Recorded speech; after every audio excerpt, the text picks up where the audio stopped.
swamyung ambreng kati karunaning kaswase dosang gondo astrat mojo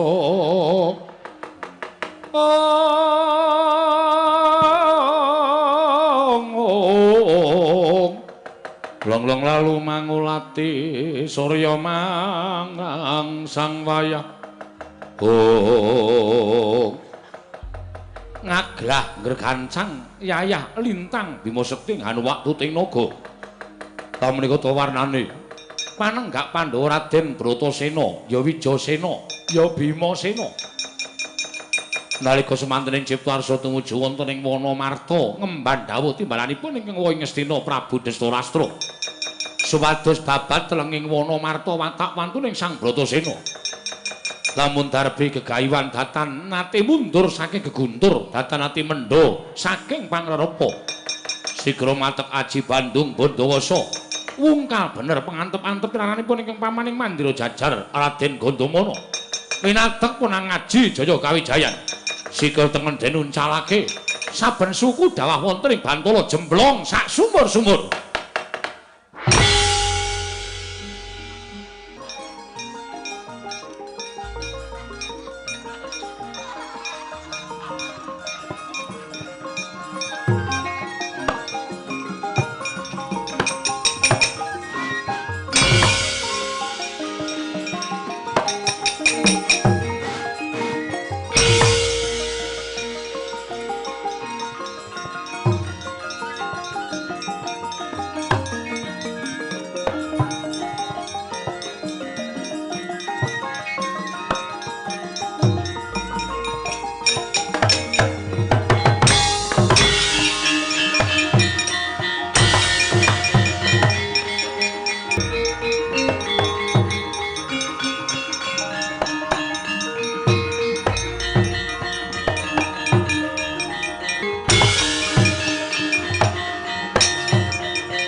amung sakedheping netra wis prapting tepining Wanamarta ya ana mrentani wana gawat liwat wingit kepati satumara satumati jalma mara mulih mung kariaran aja to jamak lumrahing titah swantah nadyan Jawata kemawon boten wantun tumurun wonten ing Wanamarta krana gawating wana pangsambung sumambung tepung gelang kekalangan saka keteling ron-ronan nadyaning wanci rina panandine kaya ing wanci ratri trenging Wanamarta awit datan saged tinaraba srating Sang Hyang Pratanggapati nalika semanten risang Bratasena ingkang darbe pengawak waja pinandheng wujuding Wanamarta ing cipta madhep mantep gumolongake tekad manunggal tetunggalan sigra cancut Taliwondo miwiti babat Wanamarta watawantening Sang Bratasena dubi wis babat telenging Wanamarta dadi bubrah slangkrah candraning Wanamarta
pramita kagiri-giri orok bumi prakempita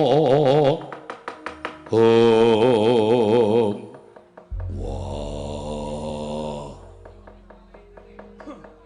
dadi gumun atiku ing atase kabeh kewan-kewan gedhe padha mlayu gajah singa macan padha keplayu wedi yen to kembrukan wit utawa kuncalan watu sing gedhe lha kok dadi iki eneng wujuding munyuk monggo gedhene mung sak lengen malah klekaran ana ing dhuwuring watu kowe sapa yen pancen bisa tata jalma kowe ngaku sapa waduh Raden bejo kemayangan ing atasipun kula menika dipun paringi saged tata jalma kados titah swantah menawi panjenenganipun Raden dangu kaliyan kula nami kula pun Senggono Senggono inggih panjenengan Raden sinten aku Bratasena Senggono wonten dawuh ing atase kabeh kewan padha lumayu lha kok dadi kowe malah klekaran ana watu gedhe karepmu piye Raden mugi kawuningan kula menika nadyan wanara nanging kula menika nggadahi cacat inggih menika mboten saged mlampah tegesipun kula menika lumpuh wah kowe lumpuh inggih kasinggihan mekaten mula kula mboten saged mlajar kados rencang-rencang kula. Mila wonten ing mriki kula namung pasrah bongkokan kemawon. Upami kula kedawan mreksa ingkang ageng tuwin kula kuncalan watu ingkang gedhe. Satemah kula pejah. Kula ikhlas lahir batin. Kowe ikhlas nanging aku sing nandhang dosa. Merga sing babat alas iki aku. Aku sing dadi jalaran nggonmu tekaning pati.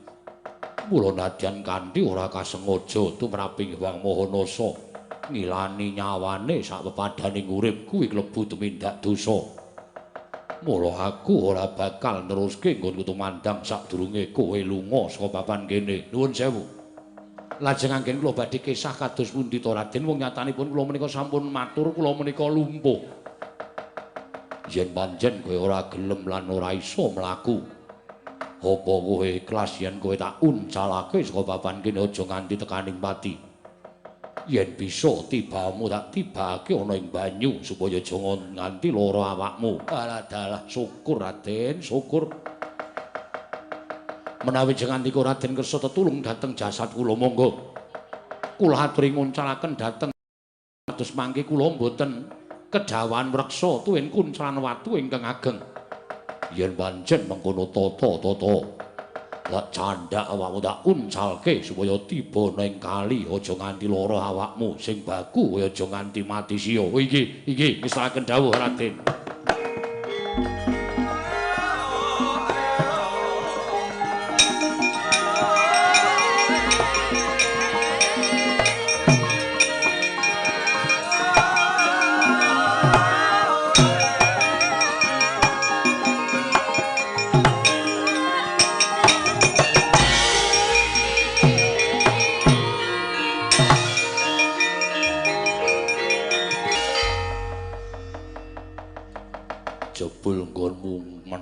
Setemening gembol kreneng. Lho, wonten menapa jenenganipun paring dawuh mekaten? Ya aja pamer. Kowe aja pamer karo Bratasena. Ing atase munyuk mung sak lengen wae tak junjung aku ora kuat. Mongko wit sing gedhene 3 prangkul, 5 prangkul tak jebol nganggo tangan siji aku kuat. Wah, mejanani temen. Kowe aja pasang Jaya Kawijayan. Kula menika namung munyuk alasan kok pasang Jaya Kawijayan menika lajeng kadidéan kula menika saking pundi cobi kula aturi menggali. Aja pamer. Apa rumangsamu munyuk sing digdaya kuwi mung kowe dhewe. Aku ya duwe sedulur. Ya wujude munyuk putih ning jenenge Anoman. Wah, kowe tak kandhake dulurku lanang jenenge Anoman. Mesti yen to ditaker bab Jaya Kawijayan sak traju sak bobot karo kowe. Lah dalah adiku cabaku. Oh, Bratasena adiku di.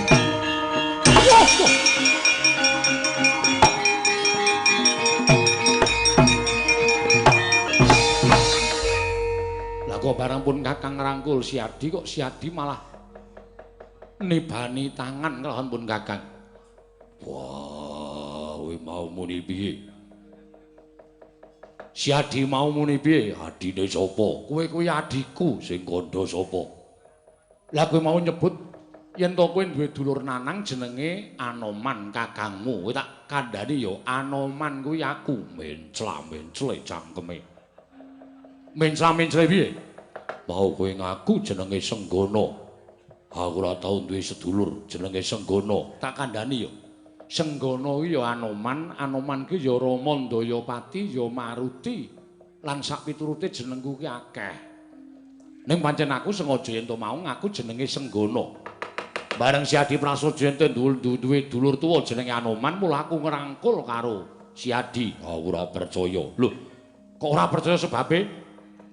Anoman kuwi kethek putih. Aku ya kethek putih, ning gedene jarine padha aku ora cilik kaya kowe kuwi. Anoman gedhe padha aku. Kok sik to. Aku ki ya iso gedhe. Ning rak ya wanci to ya wanci. Wektu iki jam piro? Wah. Setengah loro. Mengko dilongkas aku gedhe dhewe. Wis to, percaya karo aku. Wah, opo iya? Iya, engko nek gedhe tak duduhi ning aja gila lho kowe. Ora. Yen ngono kowe Anoman, ya aku Anoman. Ya yen ngono tak trimo nggonmu dadi kakangne Bratasena. Wis kowe minggat to. Lho. Kok sik to, lagi sedilo kok kon minggat ki piye? Aku lagi nglakoni pakaryaning Siadi Babat Wonomarta. Lho. Babat Wonomarta? Ya, Sarapati.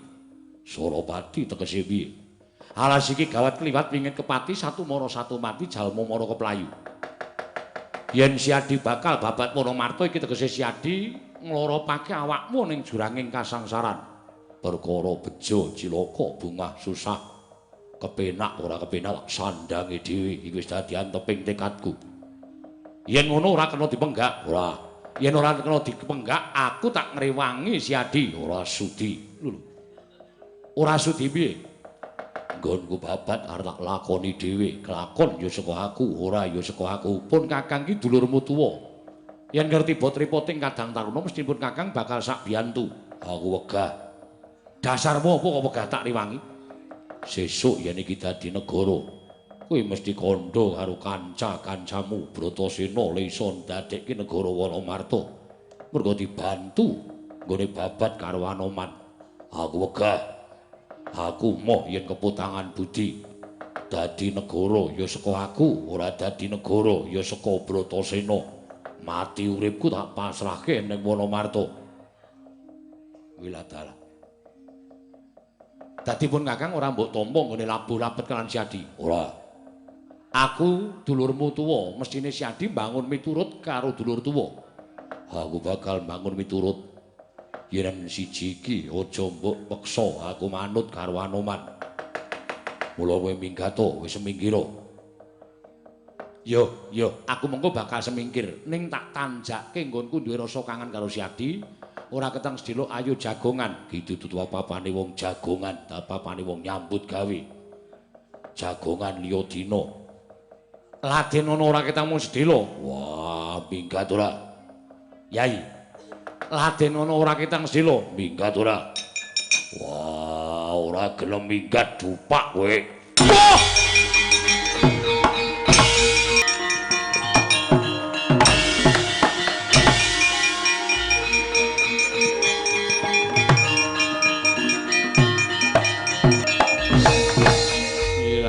Jagat Dewa Bathur ya jagat pangestu Angkara.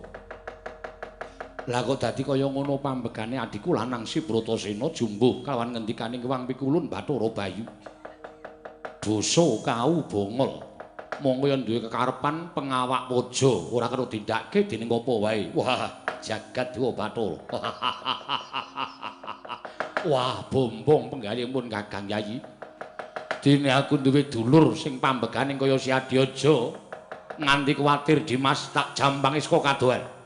Mbok menawa ana ingkang bakal nyandung ngrimpet laku ning Siadi ngene Babat Wonomarta, pun Kakang ora bakal mentolo lawan Siadi Bratasena.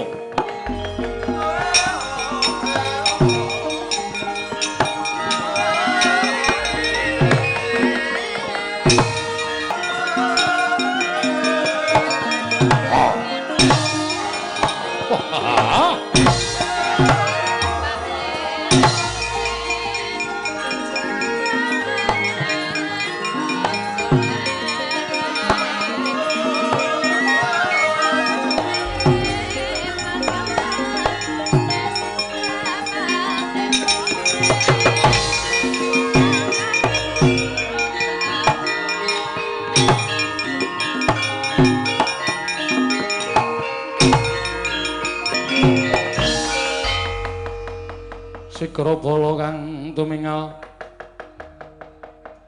prang cambo samya madalilir radet wileting kota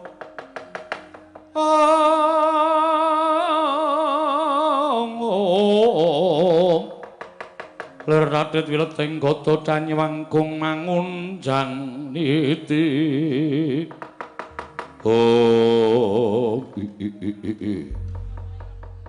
Jimdam darat mlayu-mlayu eneng apa? Nyuwun pangapunten Gusti Pati.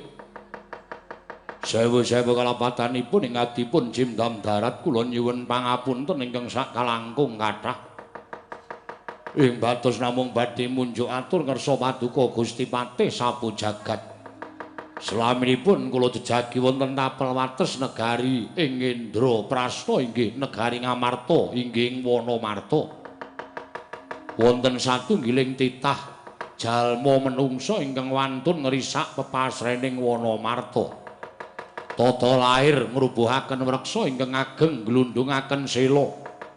Nanging batos menika njeboli beteng tuwin ngrubuhaken candhi-candhi pepasrening praja ing Indraprastha.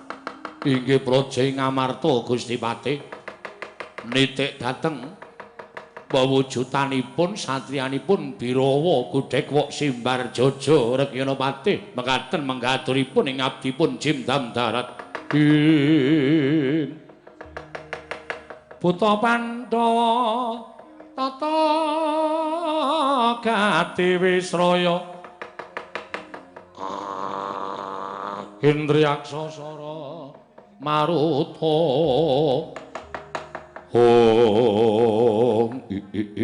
ladal soroh nyawa menungsa kuwi wani ngrusak pepasrening praja Ngamarta yen nganti kawanguran dening Sinuwun Prabu Yudhistira lan sak kadang kadehan minangka dadi nalindraning jim ana ing Wonomarta ora bakal diparingi urip mesti bakal disirnakake Jimdam darat wonten dawuh maragake penggaken satriya mau yen kira-kira bondo kalani matura karo Gusti Mupati sapu jagat klelan ana nyuwun pamit Gusti Pati ya sing ati-ati aja kaya bocah cilik.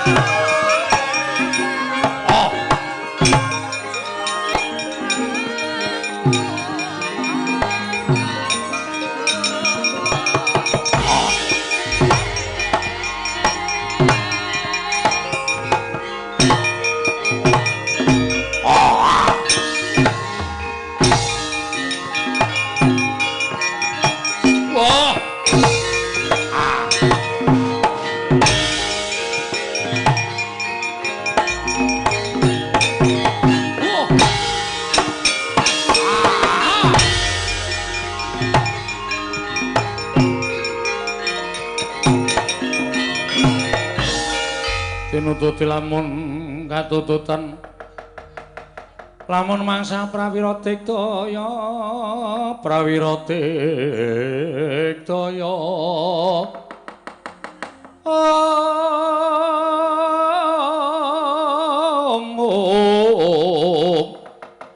Ronanggana magawe gelar irawang-wang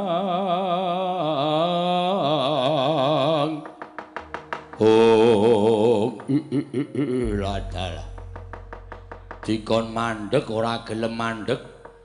Den mandheka sawetara aku butuh sak pejagung karo kowe. Ana swara nanging wujudane ndak sawang. Cat katon cat ora iki bangsane apa? Wah, adal. Ora mokal kowe ora weruh karo aku. Aku bangsaning Jim sing tunggu alas Wonomarta kene. Aranku Jim Dam Darat Raden sapa? Raden Bratasena. Raden Bratasena. Ya.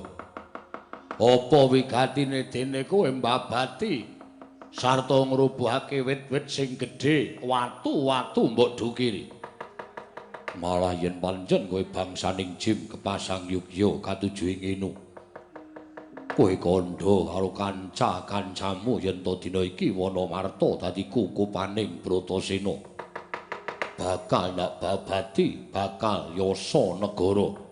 Kene bakal kinarya mukti dulur-dulurku ya kowe Kuntri, Babu, Puntadewa, Permadi apa dene kembar. Mula wektu dina iki kandha karo kanca-kancamu padha kon lunga saka Wonomarta. Wola, blasuk bocah iki ya. Lah kok dadi kowe wani nundung karo bangsaning Jim. Lagi pisan iki aku weruh ana menungsa sing kendele kliwat wani ngusir bangsaning Jim ana ing Wonomarta. Soroh nyawa kowe. Ora sah dadak kokian gunem tanpa guna. Ora ana alame bangsaning menungsa kalah karo bangsaning Jim. Ora gelem lunga saka Wonomarta aja kelakon dosa. Sampurnake ning Wonomarta kene kowe Jim Dam Darat. Kagat risang kapirang rinangkul kinempit kempit dosang reknaning bawana.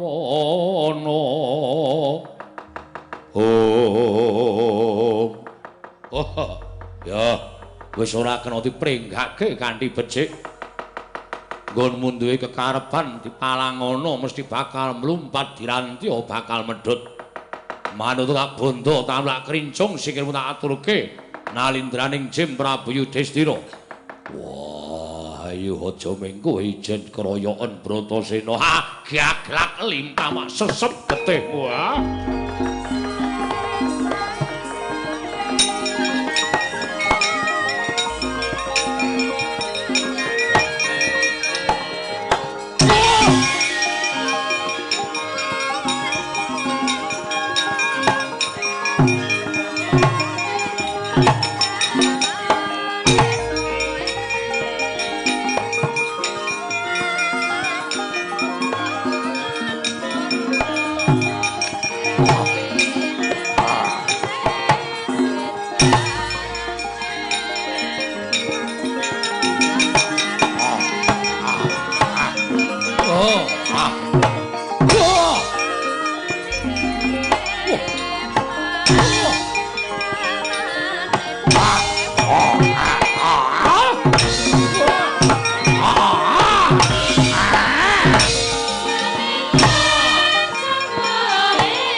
Sik kowe iki ngopo? Wong tuwa wangkal. Awis kandha karo kowe. Ora usah dadak mewangi. Apa rumangsamu aku Kantaka ora eling. Aku ora iso eling Purwadasena. Kowe bantu karo Bratasena. Wah, aku ora butuh mbok bantu. Aku ora mbubuh kowe wangi. Ora minggat tak dugang kowe. Kowe lah dalah.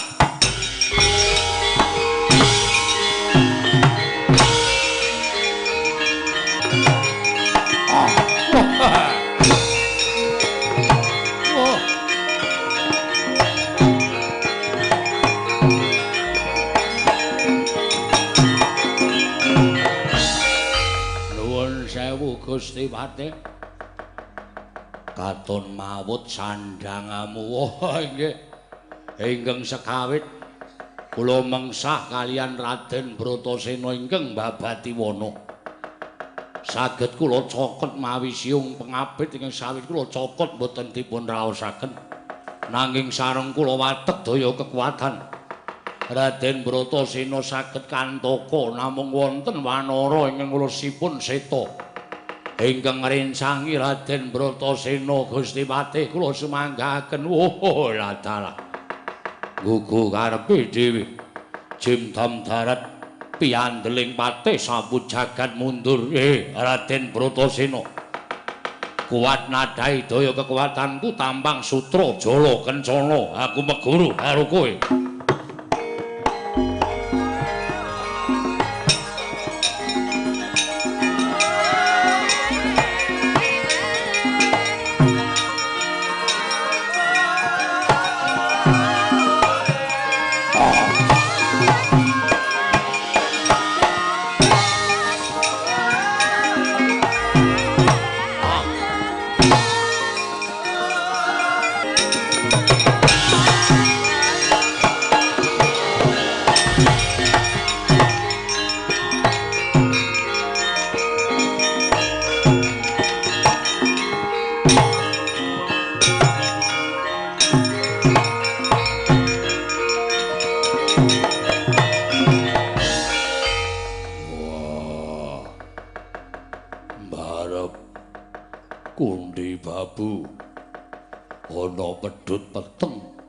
Sing nglimputi awakku.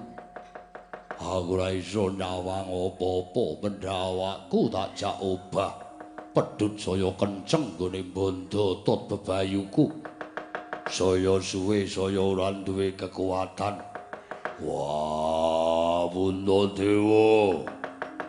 Kundi babu bermati kembar. Biasa kakekku. Wah, matek aku nang Wonomarta.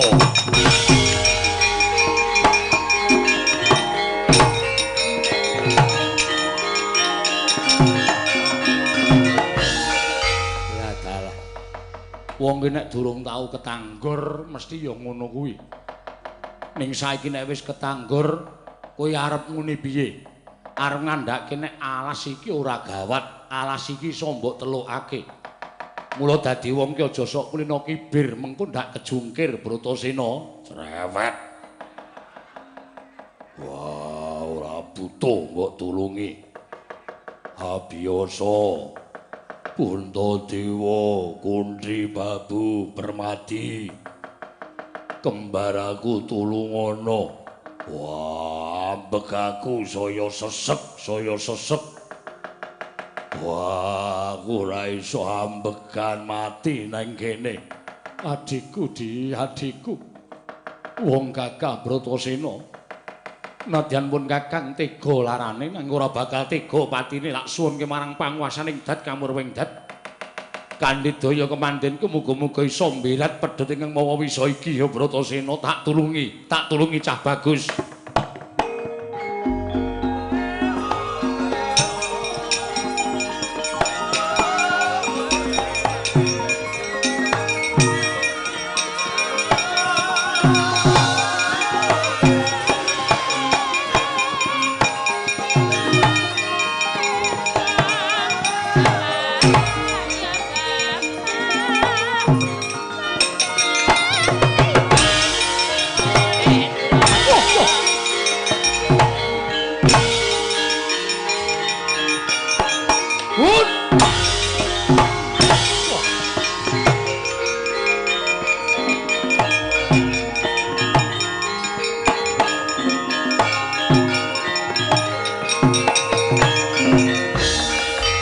dal jagat Dewa Batur ya jagat pangestu ngoro.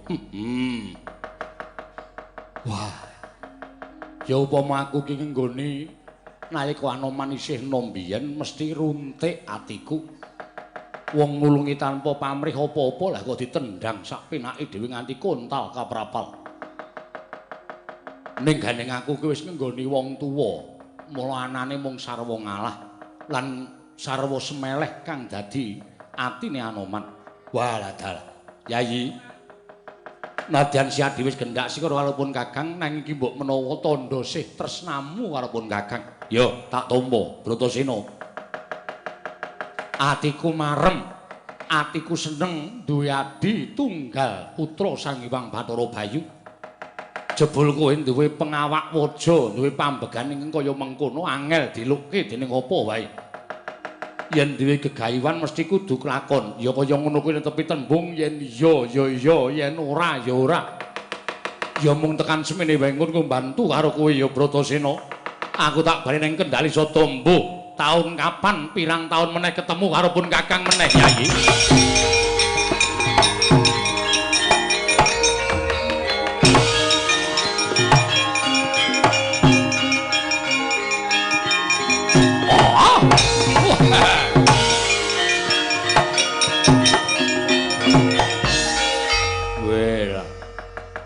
Pancen digdaya tenan kang aran Raden Bratasena. Iso wal saka kekuatanku. Iso wal saka daya kemandenku. Ya. Yen to pancen kaya mengkono. Sing kaping pindho kowe iso wal saka daya kemandening Patih Sapujagan. Ora ta. Pancen pitataning menungsa kowe Raden Bratasena.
Pindho iki wis kena daya kemandenku mesti ora bakal bisa nglawat Raden Bratasena. Ayo kowe arep sambat piye meneh? Kowe arep bangga piye meneh? Wah. Ana swara. Ayo yen pancen wani walana bebandanku.